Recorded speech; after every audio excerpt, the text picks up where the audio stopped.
सभी को यीशु सहाय जय मसीह की। हेलो फ्रेंड्स, नमस्ते। वेलकम टू रोमास ऑफिशियल। आज के पवित्र वचन है यूहन्ना राची सुसमाचार 2 अध्याय 1 से 25 पद तक और अध्याय 3 1 से 26 पद तक। विषय में है गलील के काना में पहला आश्चर्य कर्म।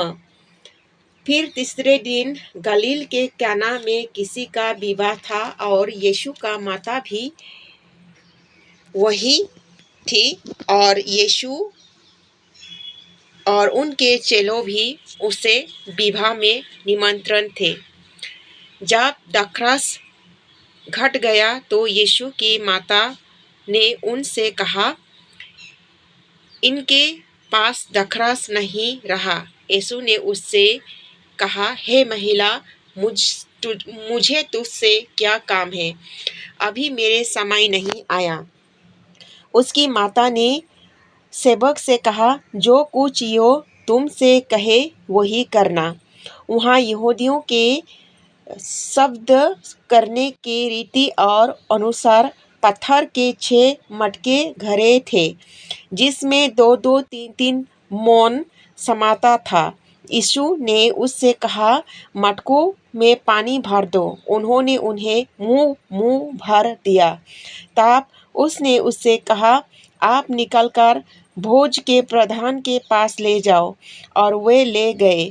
जब भोज के प्रधान ने वो पानी चखा जो दाखरस बन गया था और नहीं जानता था कि वो कहाँ से आया है, परंतु जिन सेवक ने पानी निकाला था वे जानते थे, तो भोजन के प्रधान ने दूल्हे को बुलाकर उससे कहा, हर एक मनुष्य पहले अच्छा दाखरस देता है और जब लोग पीकर थक जाते हैं तब मध्यम देता है, परंतु तूने अच्छा दाखरस अब तक रखा छोड़ा है। यीशु ने गलील के काना में अपना यह पहला चिन्ह दिखाकर अपने महिमा प्रकट की और उनके चेलों ने उस पर विश्वास किया। इसके बाद वो और उसकी माता और उनके भाई और उनके चेलों कफरनहूम को आगे और वहाँ कुछ दिन रहे। मंदिर में व्यापारियों के निकाला जाना। यहूदियों के फसल का पूर्व निकट था और यीशु यरूशलेम को गया।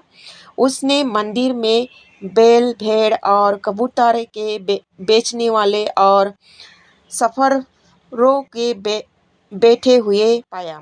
तब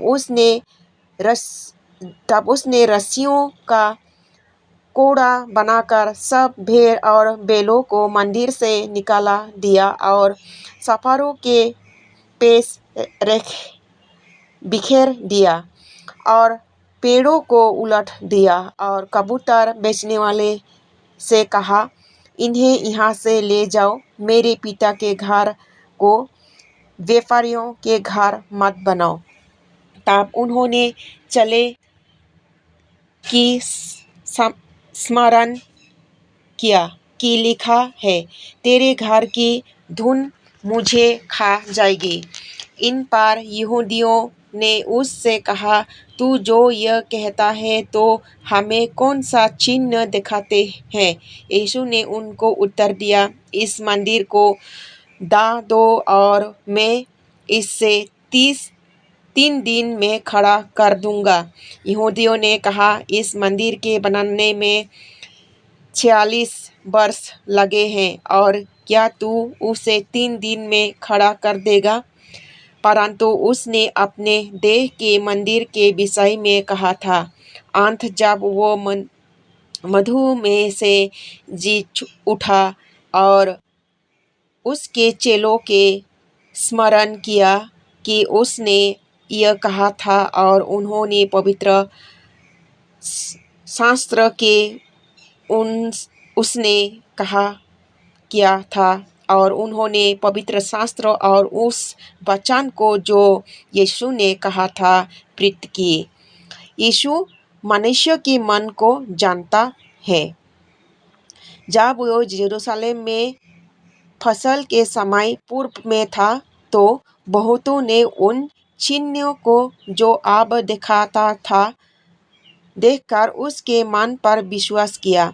परंतु यीशु ने अपने आप को उनके भरोसे पर नहीं छोड़ा, क्योंकि वो सबको जानता था और उनसे आवश्यकता न थी कि मनुष्यों के विश्वास विषय में कोई गवाही दे, क्योंकि वो आप ही जानता था कि मनुष्यों में मन में क्या है।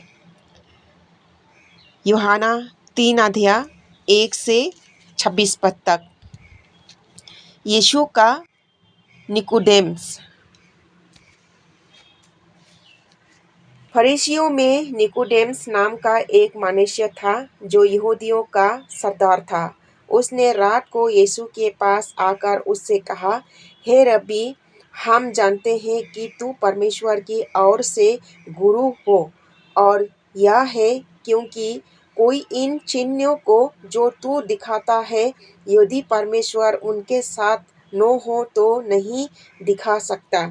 यीशु ने उसको उत्तर दिया, मैं तुझसे सच सच कहता हूँ, यदि कोई नए सिरे से जन्मे तो परमेश्वर का राज्य देख नहीं सकता।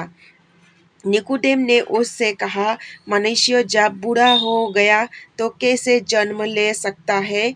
क्या वो अपने माता के गर्भ में दूसरी बार प्रवेश करके जन्म ले सकता है? यीशु ने उत्तर दिया, मैं तुमसे सच सच कहता हूँ, जब तक कोई मनुष्य जल और आत्मा से न जन्मे तो वो परमेश्वर के राज्य में प्रवेश नहीं कर सकता।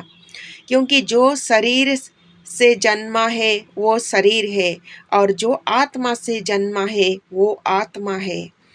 अचंभ न कर, क्योंकि मैं तुझसे कहा, तुझे नए सिरे से जन्म लेना आवश्यक है। हवा जिधर चाहती है उधर चलती है, और तू उसका शब्द सुनाता है, परंतु नहीं जानता कि वो कहाँ से आती है और किधर जाती है। कि कोई आत्मा से जन्म है वो ऐसा ही है। निकोदेम ने उसको उत्तर दिया, ये बातें कैसे हो सकती है? यह सुनकर यीशु ने उससे कहा, तू इस्राएलियों का गुरु हो कर भी क्या इन बातों को नहीं समझता? मैं तुझसे सच सच कहता हूँ कि हम जो जानते हैं वो कहते हैं, और जिससे हमारी गवाही ग्रहण नहीं करते। जब मैंने तुमसे पृथ्वी की बातें कही और तुम विश्वास नहीं करते, तो यदि मैं तुमसे स्वर्ग के बातें कहूँ तो फिर कैसे विश्वास करोगे? कोई स्वर्ग अर्थात मनुष्य का पुत्र जो स्वर्ग में है, और जिस रीति से मूसा ने जंगल में सांप को ऊंचे पर चढ़ाया, उसी रीति से आवश्यक है कि मनुष्य का पुत्र भी ऊंचे पर चढ़ाया जाए, ताकि जो कोई इस पर विश्वास करे वो अनंत जीवन पाए।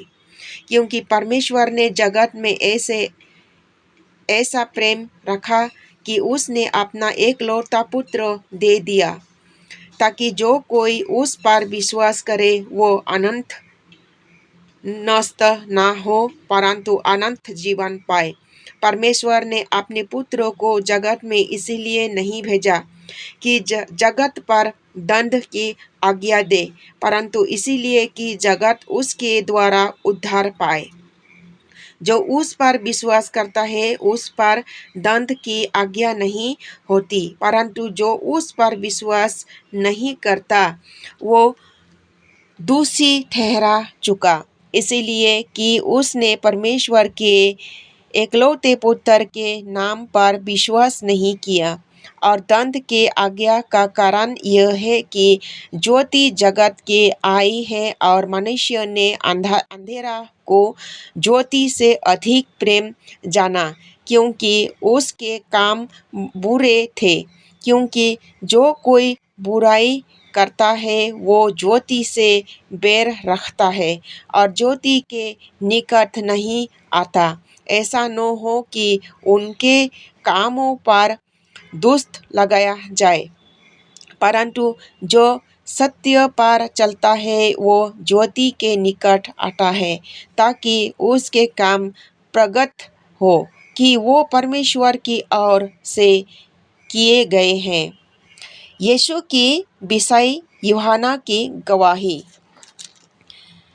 इसके बाद यीशु और उनके चेलों यहूदिया देश में आए और वो वहाँ उनके साथ रहकर बपतिस्मा देने लगा। यूहन्ना भी सालेम की निकट यून में बपतिस्मा देता था, क्योंकि वहाँ बहुत जल था और लोग आकर बपतिस्मा लेते थे।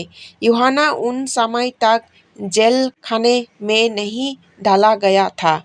वहाँ यूहन्ना के चेलों का किसी यहूदी के साथ शुद्धि के विषय में बात विचार हुआ और उन्होंने यूहन्ना से कहा विवाद हुआ और उन्होंने यूहन्ना से के पास आकर उससे कहा, हे रब्बी, जो व्यक्ति यरदन के पास तेरे साथ था और जिसको तूने गवाही दी है, देख वो बपतिस्मा देता है और सब उनके पास आते हैं। यूहन्ना ने उत्तर दिया, जब तक मनुष्यों के स्वर्ग से न दिया जाए तब तक वो कुछ नहीं पा सकता।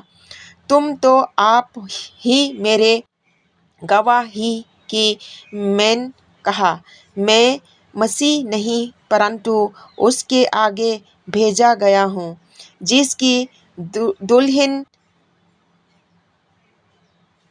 है वही दूल्हा है, परंतु दूल्हे का मित्र जो खड़ा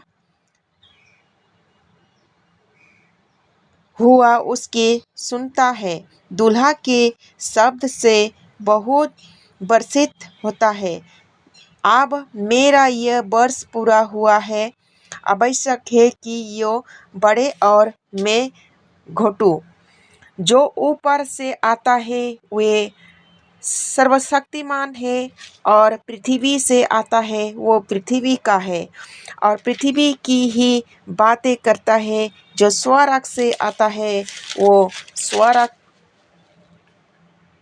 सबके ऊपर है। जो कुछ उनके देखा और सुना है उसी की गवाही देता है और कोई उनकी गवाही ग्रहण नहीं करता। जिसने उसकी गवाही ग्रहण कर लिया उसने इस बात पर छाप लगा दी कि परमेश्वर सच्चा है, क्योंकि जिससे परमेश्वर ने भेजा है वो परमेश्वर की बातें करता है, क्योंकि वो आत्मा नाप नाप कर नहीं देता। पिता पुत्रों से प्रेम रखता है और उनके सब वस्तुएं उसके हाथ में दे दी हैं। जो पुत्रों पर विश्वास करता है अंत जीवित उसका है, परंतु जो पुत्रों की नहीं मानता वो जीवित को नहीं देखेगा, परंतु परमेश्वर का क्रोध उस पर रहता है। यही पवित्र वचन है।